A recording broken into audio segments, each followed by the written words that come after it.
Feliz y bendecido día, aprendiendo un curso de milagros. El secreto de la verdadera oración es olvidarte de las cosas que crees necesitar. Pedir algo específico es igual que ver el pecado primero y luego perdonarlo.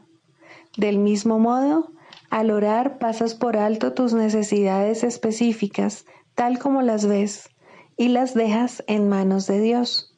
Ahí se convierten en los regalos que le haces, pues le dicen que no antepondrás otros dioses a Él, ni que quieres otro amor que el suyo. Este libro es un comienzo, no un final.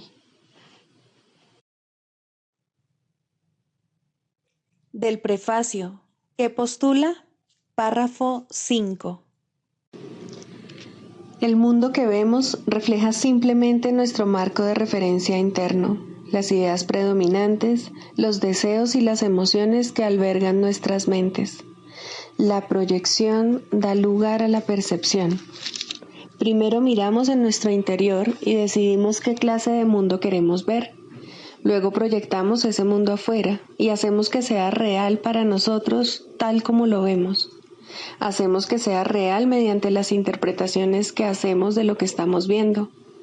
Si nos valemos de la percepción para justificar nuestros propios errores, nuestra ira, nuestros impulsos agresivos, nuestra falta de amor en cualquier forma que se manifieste, veremos un mundo lleno de maldad, destrucción, malicia, envidia y desesperación. Tenemos que aprender a perdonar todo esto, no porque al hacerlo seamos buenos o caritativos, sino porque lo que vemos no es real. Hemos distorsionado el mundo con nuestras absurdas defensas y por lo tanto estamos viendo lo que no está ahí. A medida que aprendamos a reconocer nuestros errores de percepción, aprenderemos también a pasarlos por alto, es decir, a perdonarlos. Al mismo tiempo nos perdonaremos al mirar más allá de los conceptos distorsionados que tenemos de nosotros mismos y ver el ser que Dios creó en nosotros como nosotros. Introducción. Este es un curso de milagros. Es un curso obligatorio. Solo el momento en que decides tomarlo es voluntario. Tener libre albedrío no quiere decir que tú mismo puedas establecer el plan de estudios. Significa únicamente que puedes elegir lo que quieres aprender en cualquier momento dado. Este curso no pretende enseñar el significado del amor, pues eso está más allá de lo que se puede enseñar. Pretende, no obstante, despejar los obstáculos que impiden experimentar la presencia del amor, el cual es tu herencia natural. Lo opuesto al amor es el miedo, pero aquello que todo lo abarca no puede tener opuestos. Este curso puede, por lo tanto, resumirse muy simplemente de la siguiente manera. Nada real puede ser amenazado. Nada irreal existe. En esto radica la paz de Dios. Capítulo 1. El significado de los milagros. Primero, principios de los milagros. Principio 39. El milagro elimina el error porque el Espíritu Santo lo identifica como falso o irreal. Esto es lo mismo que decir que al percibirse la luz, la oscuridad desaparece automáticamente. Capítulo 12. El programa de estudios del Espíritu Santo. Primero, el juicio del Espíritu Santo. Se te ha dicho que no le otorgues realidad al error, y la manera de hacer esto es muy simple. Si deseas creer en el error, tienes que otorgarle realidad, porque el error en sí no es real, mas la verdad es real por derecho propio, y, para creer en ella, no tienes que hacer nada. Comprende que no reaccionas a nada directamente, sino a tu propia interpretación de ello. Tu interpretación, por lo tanto, se convierte en la justificación de tus reacciones. Por eso es por lo que analizar los motivos de otros es peligroso. Si decides que alguien está realmente tratando de atacarte, abandonarte o esclavizarte, reaccionarías como si realmente lo hubiese hecho, al haberle otorgado realidad a su error. Interpretar el error es conferirle poder, y a la vez que haces eso, pasas por alto la verdad. Analizar los motivos del ego es algo muy complicado, muy confuso, y nunca se hace sin la participación de tu propio ego.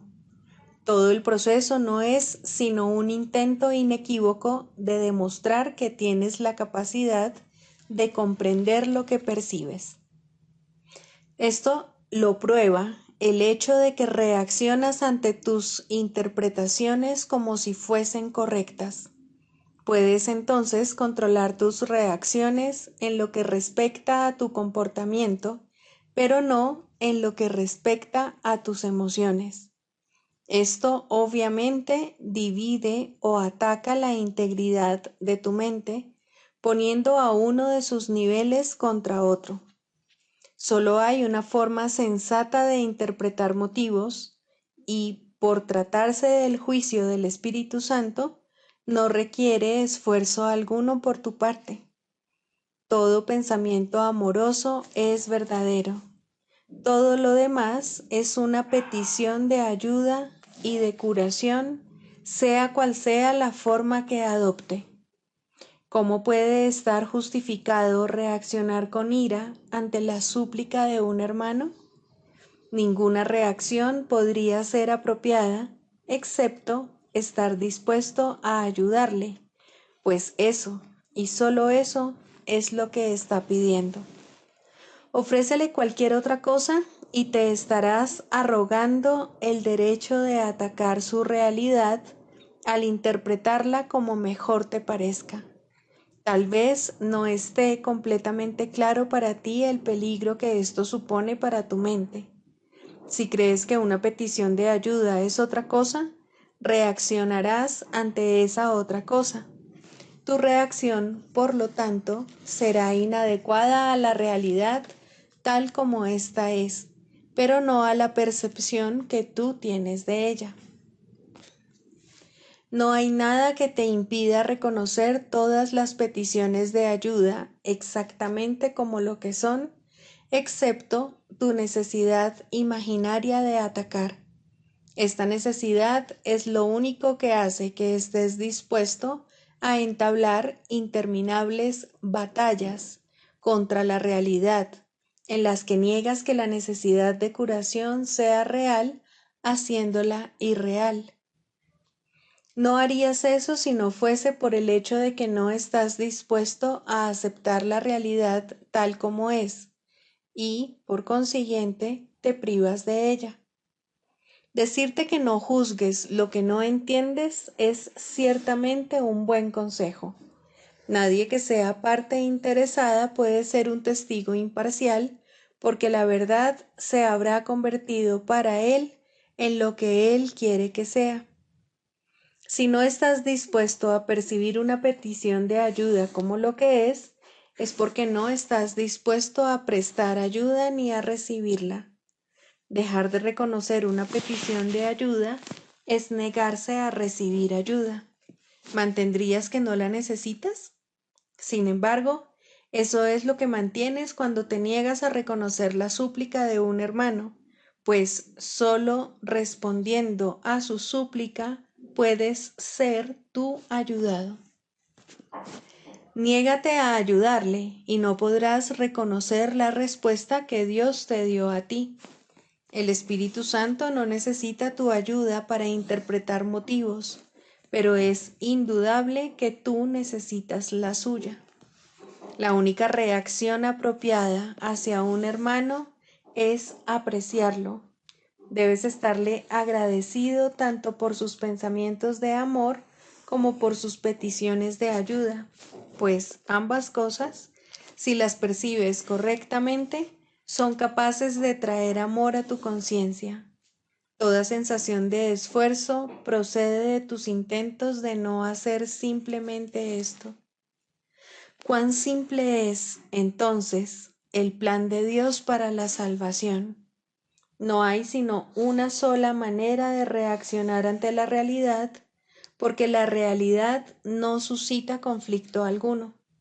No hay sino un solo maestro de la realidad, el cual entiende lo que ésta es. Este maestro no cambia de parecer con respecto a la realidad, porque la realidad no cambia. Si bien tus interpretaciones de la realidad no tienen sentido en tu estado dividido, las suyas son por siempre fieles a la verdad. Él te las da porque son para ti. No intentes ayudar a un hermano a tu manera, pues no puedes ayudarte a ti mismo. Mas oye sus ruegos que claman por la ayuda de Dios y reconocerás de este modo la necesidad que tú mismo tienes del Padre. Las interpretaciones que haces de las necesidades de tu hermano son las interpretaciones que haces de las tuyas propias. Al prestar ayuda, la estás pidiendo, y si percibes tan solo una necesidad en ti, serás sanado. Pues reconocerás la respuesta de Dios tal como deseas que ésta sea, y si de verdad la deseas, ciertamente será tuya. Cada súplica a la que respondes en el nombre de Cristo acerca más a tu conciencia el recuerdo del Padre. En interés de tu propia necesidad, pues, oye toda petición de ayuda como lo que es, para que Dios pueda responderte a ti. Al aplicar cada vez más la interpretación del Espíritu Santo a las reacciones de otros, irás cobrando mayor conciencia de que su criterio es igualmente aplicable a las tuyas, pues reconocer el miedo no es suficiente para poder escaparse de él, aunque sí es necesario para demostrar la necesidad de escapar. El Espíritu Santo tiene aún que transformar el miedo en verdad. Si se te dejase con el miedo, una vez que lo hubieses reconocido, habrías dado un paso que te alejaría de la realidad en vez de acercarte a ella. No obstante, hemos señalado repetidamente la necesidad de reconocer el miedo y de confrontarlo cara a cara como un paso crucial en el proceso de desvanecer al ego. Considera entonces lo mucho que te va a servir la interpretación que hace el Espíritu Santo de los motivos de los demás. Al haberte enseñado a aceptar únicamente los pensamientos de amor de otros y a considerar todo lo demás como una petición de ayuda, te ha enseñado que el miedo en sí es una petición de ayuda.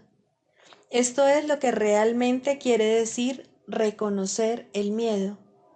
Si tú no lo proteges, el Espíritu Santo lo reinterpretará. En esto radica el valor principal de aprender a percibir el ataque como una petición de amor. Ya hemos aprendido que el miedo y el ataque están inevitablemente interrelacionados. Si el ataque es lo único que da miedo y consideras al ataque como la petición de ayuda que realmente es, te darás cuenta de la irrealidad del miedo, pues el miedo es una súplica de amor en la que se reconoce inconscientemente lo que ha sido negado. El miedo es un síntoma de tu profunda sensación de pérdida. Si al percibirlo en otros aprendes a subsanar esa sensación de pérdida, se elimina la causa básica del miedo. De esta manera te enseñas a ti mismo que no hay miedo en ti. Los medios para erradicarlo se encuentran en ti, y has demostrado esto al dárselos a otros. El miedo y el amor son las únicas emociones que eres capaz de experimentar. Una es falsa, pues procede de la negación, y la negación depende, para poder existir, de que se crea en lo que se ha negado. Al interpretar correctamente el miedo como una afirmación categórica de la creencia subyacente que enmascara, estás socavando la utilidad que le has atribuido al hacer que sea inútil. Las defensas que son inservibles se abandonan automáticamente. Si haces que lo que el miedo oculta pase a ocupar una posición inequívocamente preeminente, el miedo deja de ser relevante. Habrás negado que puede ocultar al amor, lo cual era su único propósito. El velo que habías puesto sobre la faz del amor habrá desaparecido. Si deseas contemplar el amor, que es la realidad del mundo, ¿qué mejor cosa podrías hacer que reconocer en toda defensa contra él la súplica de amor subyacente? ¿Y de qué mejor manera podrías darte cuenta de su realidad que respondiendo a esa súplica dando amor?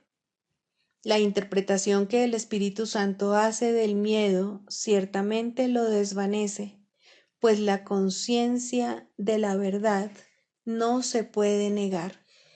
De esta manera el Espíritu Santo reemplaza al miedo por el amor y transforma el error en verdad.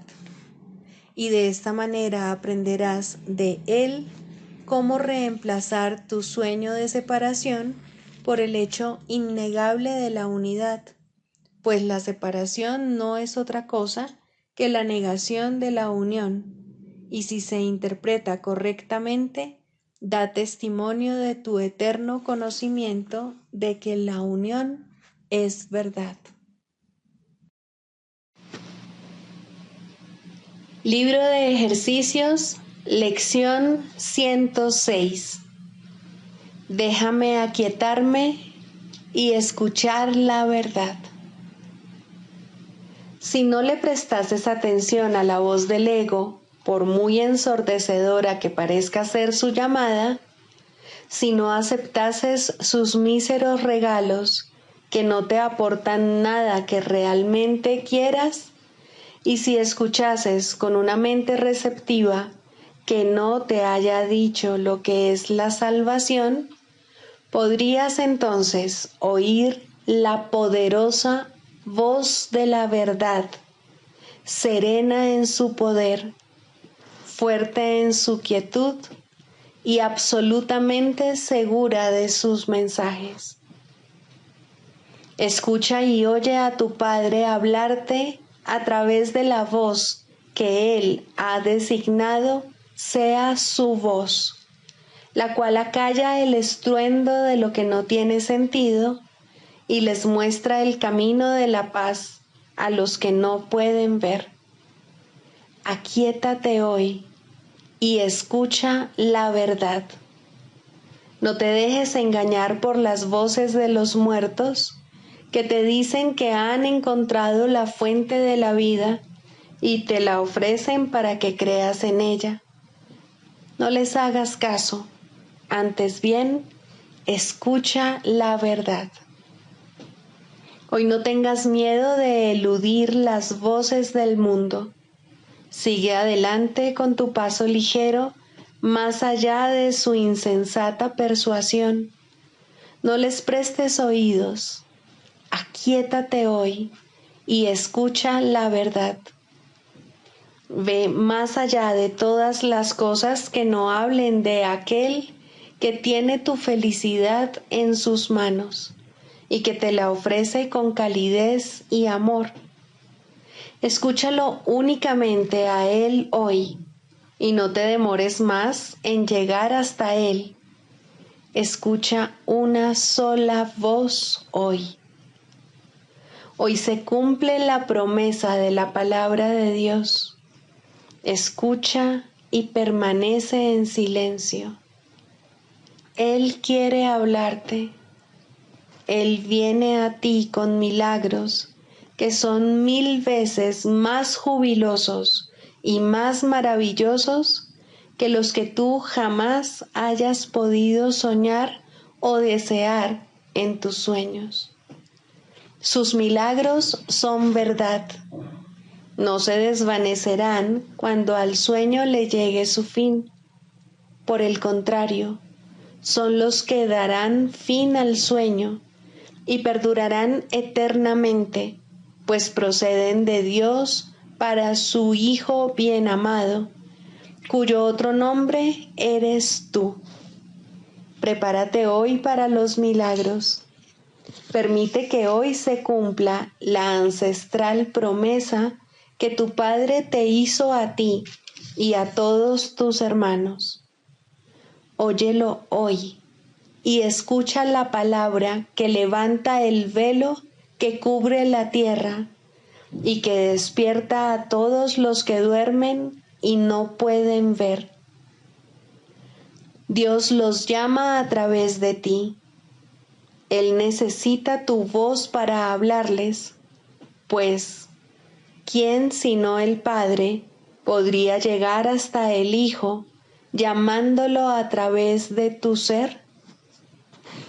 Óyelo hoy y ofrécele tu voz, para que Él pueda hablarle a las multitudes que esperan a oír la palabra que Él pronunciará hoy. Estate listo para la salvación. Está aquí y hoy se te concederá y descubrirás cuál es tu función por medio de aquel que la eligió por ti en nombre de tu Padre. Escucha hoy y oirás una voz que resonará por todo el mundo a través de ti. El portador de todos los milagros necesita que tú los recibas primero, para que así te conviertas en el feliz dador de lo que has recibido. Así comienza la salvación y así termina cuando todo sea tuyo y lo hayas dado completamente. Permanecerá contigo para siempre. La lección se habrá aprendido. Hoy vamos a practicar lo que es dar, pero no de la manera en que lo entiendes ahora, sino tal como es. Los ejercicios de cada hora deben ir precedidos de esta plegaria de iluminación. Me aquietaré y escucharé la verdad. ¿Qué significa dar y recibir? Pregunta y confía en que se te contestará. Lo que pides es algo cuya respuesta ha estado esperando mucho tiempo a que la aceptes. Dicha respuesta representará el comienzo del ministerio para el que viniste, el cual liberará al mundo de la creencia de que dar es una manera de perder. De este modo, el mundo se prepara para entender y para recibir. Aquíétate y escucha la verdad hoy. Por cada 5 minutos que pases escuchando, 1000 mentes se abrirán a la verdad y oirán la santa palabra que tú oyes.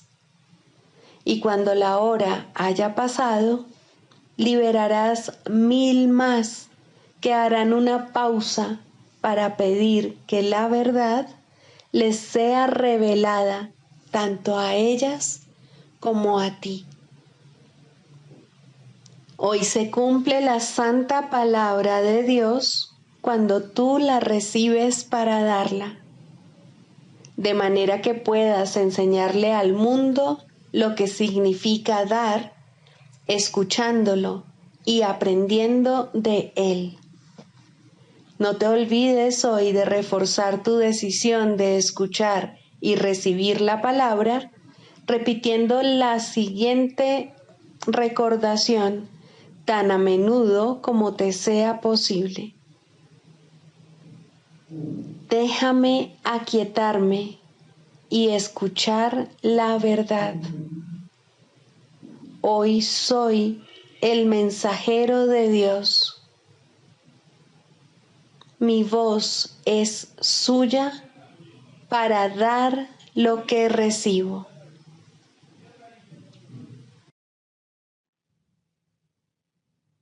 Del Manual para el Maestro, pregunta 4. ¿Cuáles son las características de los maestros de Dios? 6. Indefensión. Los maestros de Dios han aprendido a ser sencillos. No tienen sueños que tengan que defender contra la verdad. No tratan de forjarse a sí mismos. Su júbilo procede de saber quién los creó. ¿Y es acaso necesario defender lo que Dios creó? Nadie puede convertirse en un maestro de Dios avanzado hasta que no comprenda plenamente que las defensas no son más que absurdos guardianes de ilusiones descabelladas. Cuanto más grotesco es el sueño, más formidables y poderosas parecen ser sus defensas. Sin embargo, el Maestro de Dios acepta finalmente mirar más allá de ellas. Se da cuenta de que allí no había nada. Lentamente, al principio, permite que se le desengañe, pero a medida que su confianza aumenta, aprende más rápido. Cuando se abandonan las defensas, no se experimenta peligro. Lo que se experimenta es seguridad. Lo que se experimenta es paz. Lo que se experimenta es dicha. Y lo que se experimenta es Dios. Manual para el Maestro, pregunta 16.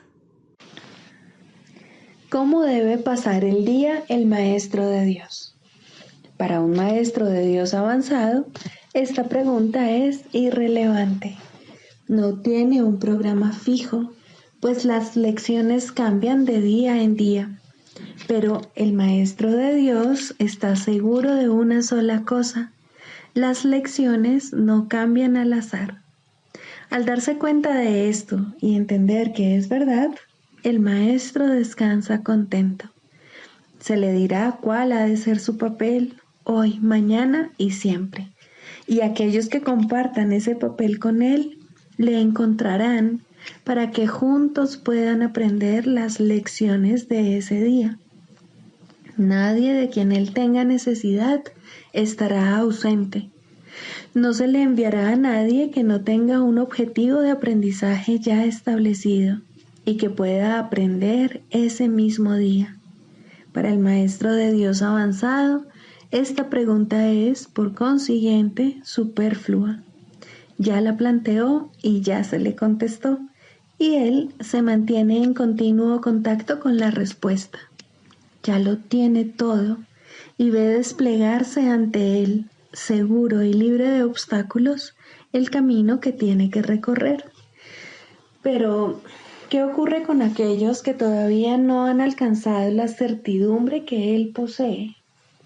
Esos aún no están listos para una falta de estructura así. ¿Qué es lo que tienen que hacer para aprender a entregarle el día a Dios? Hay algunas reglas generales a seguir, aunque cada cual debe usarlas a su manera como mejor pueda. Las rutinas como tales son peligrosas porque se pueden convertir fácilmente en dioses por derecho propio y amenazar los mismos objetivos para los que fueron establecidas. Se puede decir, por lo tanto, que en términos generales es mejor comenzar el día bien. Siempre es posible, no obstante, comenzar de nuevo si no se comenzó debidamente. Con todo, es obviamente ventajoso comenzarlo bien y de esa manera ahorrar tiempo. En un principio es aconsejable pensar en función del tiempo, aunque este no es de ningún modo el criterio esencial, Probablemente es el más fácil de observar al principio. Inicialmente se hace hincapié en ahorrar tiempo, que si bien sigue siendo importante a lo largo de todo el proceso de aprendizaje, se recalcará cada vez menos. De entrada, podemos decir con seguridad que el tiempo que se dedica a comenzar bien el día ciertamente ahorra tiempo. ¿Cuánto tiempo debe emplearse en ello? Eso depende del mismo Maestro de Dios, quien no puede adjudicarse a sí mismo ese título hasta que haya completado el libro de ejercicios, ya que estamos aprendiendo dentro del marco de este curso. Después de haber finalizado las sesiones de práctica más estructuradas contenidas en el libro de ejercicios, la necesidad individual será el factor determinante. Este curso es siempre práctico. Puede ser que el Maestro de Dios no se encuentre en una situación que sea conducente a pasar unos minutos en un estado de quietud, nada más al despertarse. Si ese es el caso, que recuerde tan solo que su elección es pasar un ratito con Dios lo antes posible y que lo haga. La cantidad de tiempo que dedique a ello no es lo más importante. Uno puede fácilmente pasarse 1 hora sentado, inmóvil, con los ojos cerrados y no lograr nada. O bien puede, con igual facilidad, dedicarle a Dios solo un instante y en ese instante unirse a Él completamente. Quizá la única generalización que puede hacerse al respecto es la siguiente. Dedica un rato, lo antes posible, después de despertarte, a estar en silencio. Y continúa durante 1 o 2 minutos más después de que haya comenzado a resultarte difícil. Probablemente descubrirás que la dificultad disminuye y desaparece. En caso de no ser así, ese es el momento de parar. Por la noche se debe seguir el mismo procedimiento. Tal vez tu periodo de sosiego deba ser temprano en la noche, si no te es posible hacerlo inmediatamente antes de irte a dormir. No debes hacerlo acostado, es mejor estar sentado, en cualquier postura que prefieras. Habiendo completado el libro de ejercicios, seguramente habrás llegado a algunas conclusiones al respecto. Si te es posible, un momento apropiado para dedicárselo a Dios es justo antes de irte a dormir. Esto pone a tu mente en un estado de reposo y te aparta del miedo. Si te resulta más conveniente hacerlo más temprano, asegúrate al menos de no olvidarte pasar un rato, aunque sea solo un momento, en el que cierras los ojos y piensas en Dios.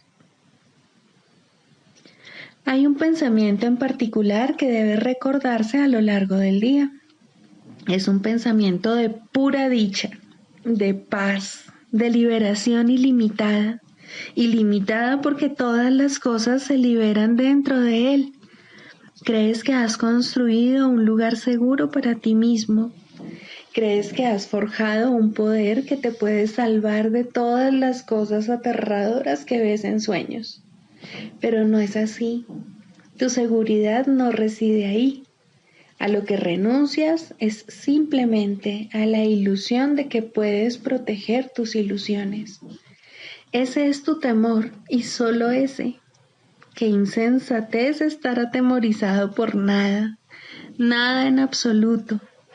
Tus defensas son inservibles, mas tú no estás en peligro. No tienes ninguna necesidad de ellas. Reconoce esto y desaparecerán, y solo entonces aceptarás tu verdadera protección. Cuán fácil y tranquilamente transcurre el tiempo para el Maestro de Dios que ha aceptado su protección. Todo lo que antes hacía en nombre de su propia seguridad ha dejado de interesarle, puesto que está a salvo y sabe que lo está. Tienen un guía que no le ha de fallar. No es necesario que haga distinciones entre los problemas que percibe, porque aquel a quien acude reconoce que no hay grados de dificultad en su resolución. Está tan a salvo en el presente como lo estaba antes de que su mente aceptase las ilusiones, y como lo estará cuando las haya abandonado. Su estado no cambia con la ocasión o con el lugar, porque todas las ocasiones y todos los lugares son uno para Dios. En esto reside su seguridad. No tiene necesidad de nada más. Con todo, habrá tentaciones a lo largo del camino que al Maestro de Dios aún le queda por recorrer, y tendrá necesidad de recordarse a sí mismo durante el transcurso del día que está protegido. ¿Cómo puede hacer eso?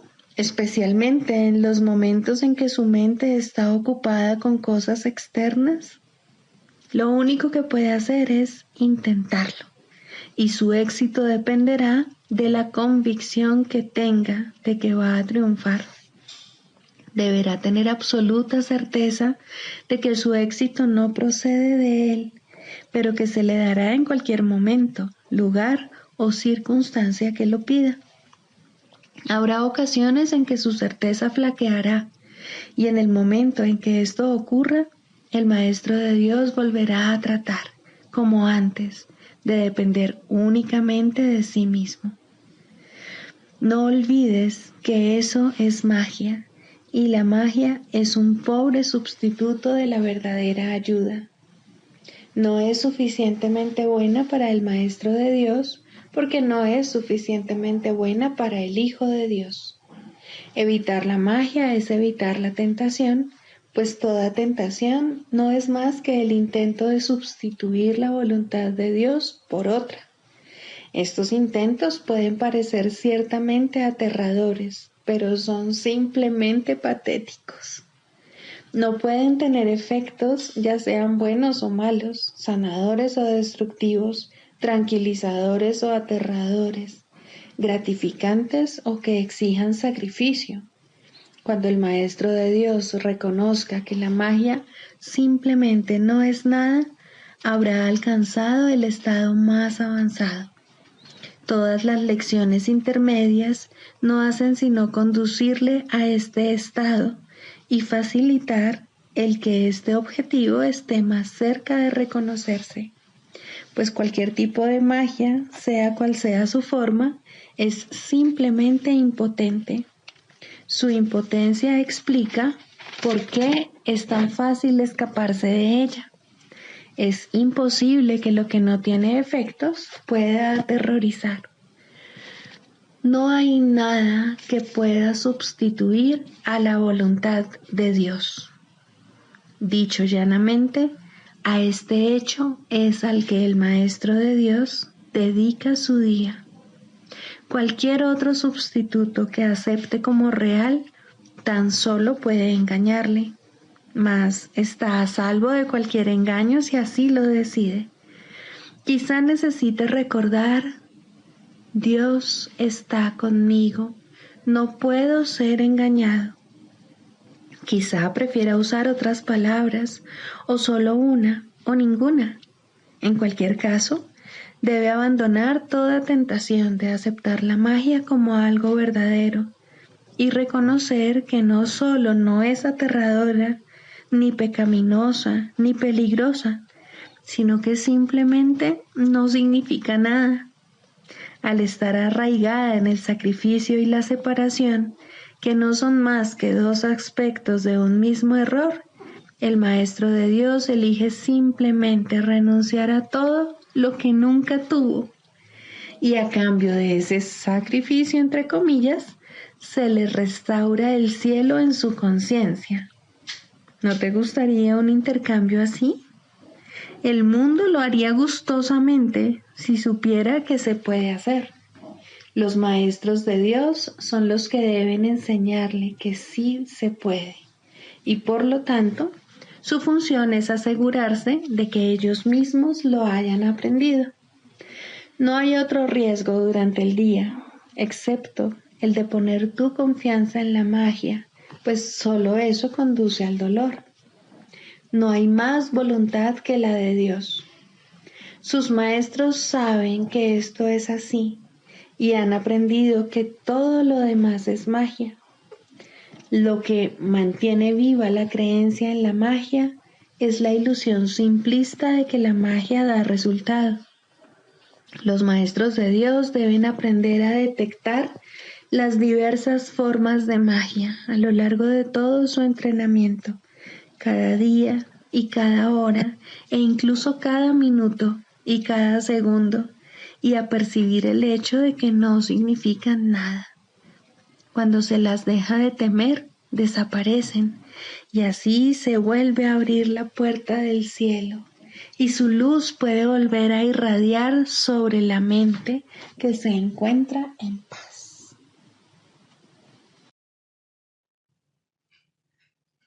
Clarificación de términos. El perdón, la faz de Cristo. El perdón es el medio que nos lleva a Dios y que nos permite alcanzarle, mas es algo ajeno a Él. Es imposible concebir que algo creado por Él pueda necesitar perdón. El perdón, entonces, es una ilusión, pero debido a su propósito, que es el del Espíritu Santo, hay algo en ella que hace que sea diferente. A diferencia de las demás ilusiones, nos aleja del error en vez de acercarnos a él. Al perdón podría considerársele una clase de ficción feliz, una manera en la que los que no saben pueden salvar la brecha entre su percepción y la verdad. No pueden pasar directamente de la percepción al conocimiento, porque no creen que esa sea su voluntad. Esto hace que Dios parezca ser un enemigo en lugar de lo que realmente es, y es precisamente esta percepción de mente la que hace que no estén dispuestos a simplemente ascender y retornar a Él en paz. Y de este modo necesitan una ilusión de ayuda, porque se encuentran desvalidos, un pensamiento de paz porque están en conflicto. Dios sabe lo que su Hijo necesita antes de que Él se lo pida. Dios no se ocupa en absoluto de la forma, pero al haber otorgado el contenido, su voluntad es que se comprenda, y eso basta. Las formas se adaptan a las necesidades, pero el contenido es inmutable, tan eterno como su creador. Antes de que el recuerdo de Dios pueda retornar, es necesario ver la faz de Cristo. La razón es obvia. Para ver la faz de Cristo se requiere percepción. El conocimiento no es algo que se pueda ver, pero la faz de Cristo es el gran símbolo del perdón, es la salvación, es el símbolo del mundo real. El que la ve deja de ver el mundo. Está tan cerca ya del umbral del cielo como es posible estar mientras aún esté afuera. Mas desde ahí, un paso más basta para entrar. Es el paso final, y ese se lo dejamos a Dios. El perdón es un símbolo también, pero en cuanto que símbolo exclusivo de la voluntad del Padre, no puede ser dividido. Y así, la unidad que refleja se convierte en su voluntad. Eso es lo único que aún está en el mundo en parte y que, al mismo tiempo, es el puente que conduce al cielo. La voluntad de Dios es lo único que existe. Lo único que podemos hacer es pasar de la nada al todo, del infierno al cielo. ¿Es esto una jornada? No, en verdad no lo es, pues la verdad no va a ninguna parte. Pero las ilusiones cambian según el lugar o la época. El paso final no es más que otro cambio. Por ser una percepción, es en parte irreal. Sin embargo, esa parte desaparecerá. Lo que entonces quedará será la paz eterna y la voluntad de Dios. Ahora ya no hay deseos, pues los deseos cambian. Incluso lo que una vez se deseó puede volverse indeseable. Esto es así porque el ego jamás puede estar en paz, pero la voluntad es constante por ser el don de Dios, y lo que Él da es siempre como Él mismo. Este es el propósito de la faz de Cristo. Es el regalo de Dios para la salvación de su Hijo. Contempla únicamente esto y habrás sido perdonado. Cuán hermoso se vuelve el mundo en ese instante en el que ves la verdad acerca de ti mismo reflejada en él. Ahora estás libre de pecado y contemplas tu impecabilidad. Ahora eres santo y así lo percibes. Y ahora la mente retorna a su Creador, la unión de Padre e Hijo, la unidad de unidades que se encuentra detrás de toda unión, aunque más allá de todas ellas. No se ve a Dios, sino que únicamente se le comprende. No se ataca a su Hijo, sino que se le reconoce.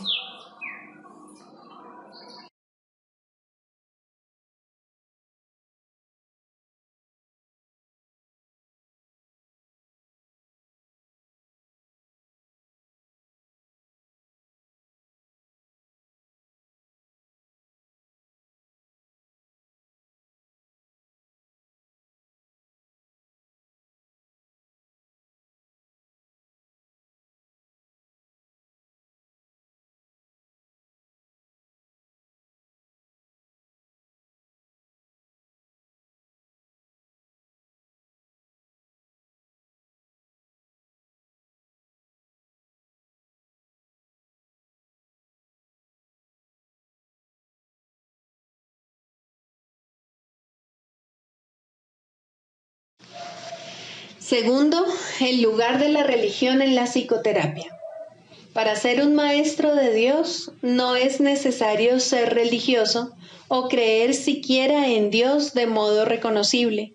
Es necesario, sin embargo, enseñar perdón en lugar de condenación.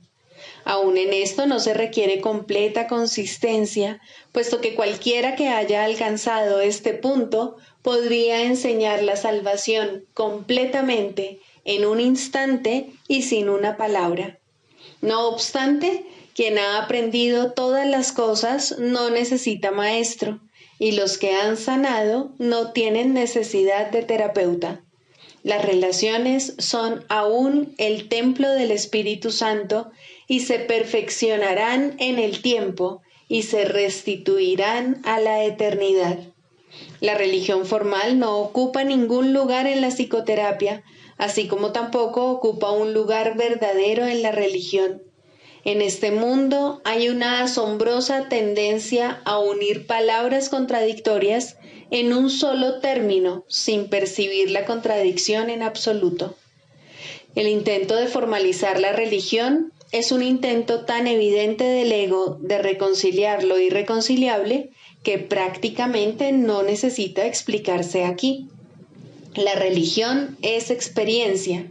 La psicoterapia es experiencia. En sus más altos niveles se vuelven una. Ninguna es verdad en sí misma, pero ambas pueden conducir a la verdad. ¿Qué puede ser necesario para encontrar la verdad, la cual permanece perfectamente obvia, sino la eliminación de los aparentes obstáculos a la verdadera conciencia? Nadie que aprenda a perdonar puede dejar de recordar a Dios. El perdón, pues, es todo lo que necesita enseñarse, pues es todo lo que necesita aprenderse. Todos los obstáculos al recuerdo de Dios son formas de falta de perdón y nada más. Esto nunca está claro para el paciente y es muy raro que lo esté para el terapeuta. El mundo ha enfilado todas sus fuerzas contra esta conciencia específica, pues en ella radica el fin del mundo y todo lo que representa. Sin embargo, la conciencia de Dios no constituye una meta razonable para la psicoterapia. Esta llegará cuando se complete la psicoterapia, puesto que donde hay perdón, la verdad tiene que llegar. Sería injusto, en verdad, si la creencia en Dios fuera necesaria para el éxito terapéutico. La creencia en Dios tampoco es un concepto significativo, puesto que a Dios solo puede conocérsele. La creencia implica que la no creencia es posible, pero el conocimiento de Dios no tiene opuesto verdadero. No conocer a Dios es no tener ningún conocimiento, y es a esto a lo que conduce toda falta de perdón. Y sin el conocimiento, uno solo puede tener creencia. Diferentes ayudas de aprendizaje resultan atractivas para gente diferente. Algunas formas de religión no tienen nada que ver con Dios y algunas formas de psicoterapia no tienen nada que ver con la sanación. Pero si el alumno y el maestro se unen para compartir una meta, Dios entrará en su relación porque Él ha sido invitado a entrar. De la misma manera, una unión de propósito entre el paciente y el terapeuta restituye al predominio el lugar de Dios, primero a través de la visión de Cristo y luego a través de la memoria de Dios mismo. El proceso de la psicoterapia es el regreso a la cordura. Profesor y alumno, terapeuta y paciente, están todos locos o de lo contrario no estarían aquí. Juntos pueden encontrar un camino de salida, puesto que nadie encontrará la cordura solo. Si la sanación es una invitación a que Dios entre en su reino, ¿qué importa la manera como está escrita la invitación? ¿Importa el papel, la tinta o el bolígrafo? ¿O es el que escribe el que extiende la invitación? Dios llega a todos los que quieren restituir su mundo, pues han encontrado la manera de llamarlo. Si dos se unen, Él tiene que estar ahí. Cual sea su propósito, no importa, pero tienen que compartirlo completamente para que tengan éxito. Es imposible compartir una meta sin la bendición de Cristo, pues lo que no se ve a través de sus ojos está demasiado fragmentado para que tenga sentido. De la misma manera que la verdadera religión sana, la verdadera psicoterapia debe ser religiosa, pero ambas tienen muchas formas, pues ningún buen maestro utiliza la misma aproximación con todos los alumnos. Por el contrario, escucha pacientemente a cada uno y lo deja formular su propio currículo, no la meta de éste, sino la manera como puede alcanzar mejor la meta que se propone. Tal vez el maestro no piensa en Dios como parte de la enseñanza. Tal vez el psicoterapeuta no entiende que la sanación procede de Dios. Pueden tener éxito allí donde fallan muchos que creen que han encontrado a Dios. ¿Qué tiene que hacer el maestro para asegurar el aprendizaje? ¿Qué tiene que hacer el terapeuta para conseguir la sanación?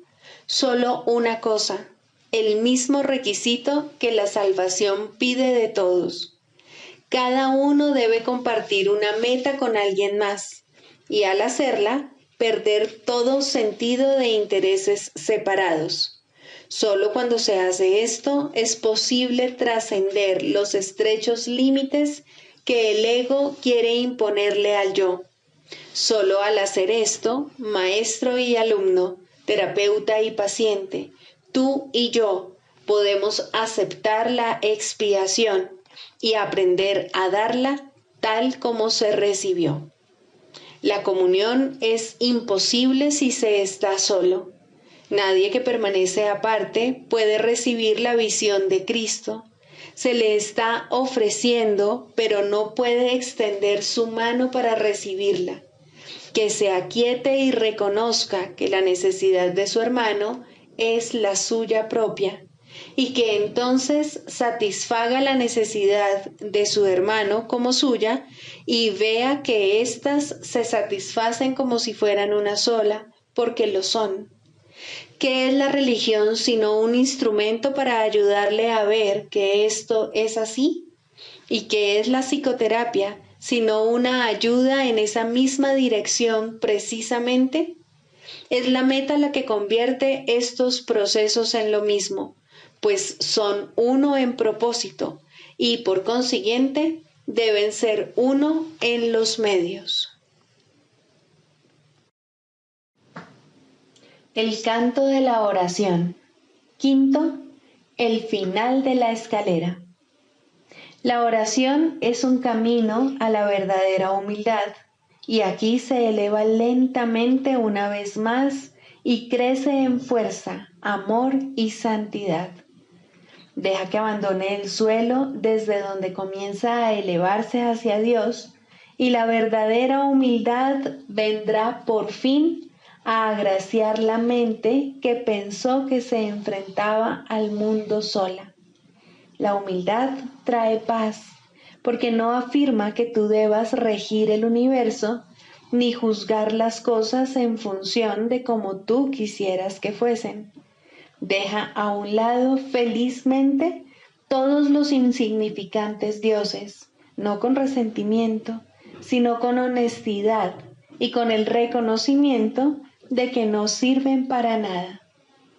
Las ilusiones y la humildad tienen metas tan dispares que no pueden coexistir ni compartir una morada donde pudieran encontrarse.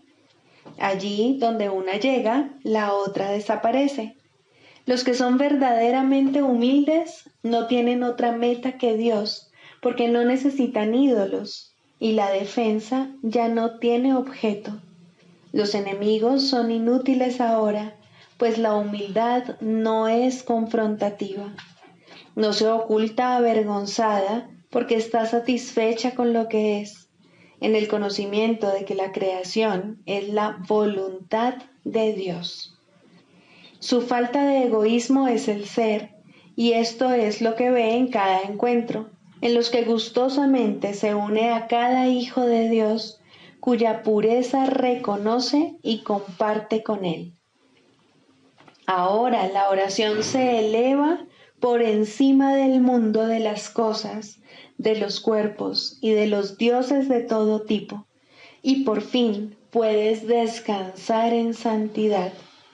La humildad ha venido a enseñarte cómo entender la gloria que es tuya por ser hijo de Dios, y a reconocer la arrogancia del pecado. Un sueño ocultaba la faz de Cristo de ti, mas ahora puedes contemplar su impecabilidad. La escalera ha llegado muy alto, ya casi estás en el cielo. Es muy poco lo que queda por aprender antes de que la jornada finalice. Ahora puedes decir a todo aquel que venga a unirse contigo en oración: no puedo ir sin ti, pues eres parte de mí. Y así es, en verdad. Ahora puedes orar solo por lo que realmente compartes con Él, pues has comprendido que nunca se marchó y que tú, que parecías estar solo, eres uno con Él. Este es el final de la escalera, pues ya no hay nada más que aprender. Ahora te encuentras ante el umbral del cielo con tu hermano a tu lado. Los jardines son amplios y serenos, pues ahí el lugar señalado para el momento en que debías venir ha estado esperando por ti desde hace mucho. Ahí finaliza el tiempo para siempre. En ese umbral, la eternidad misma se une a ti. La oración se ha convertido en lo que siempre estuvo destinada a ser, pues has reconocido al Cristo en ti. Sigamos a Jesús haciendo del perdón algo tan natural como respirar y algo tan vital como el aire. Amén.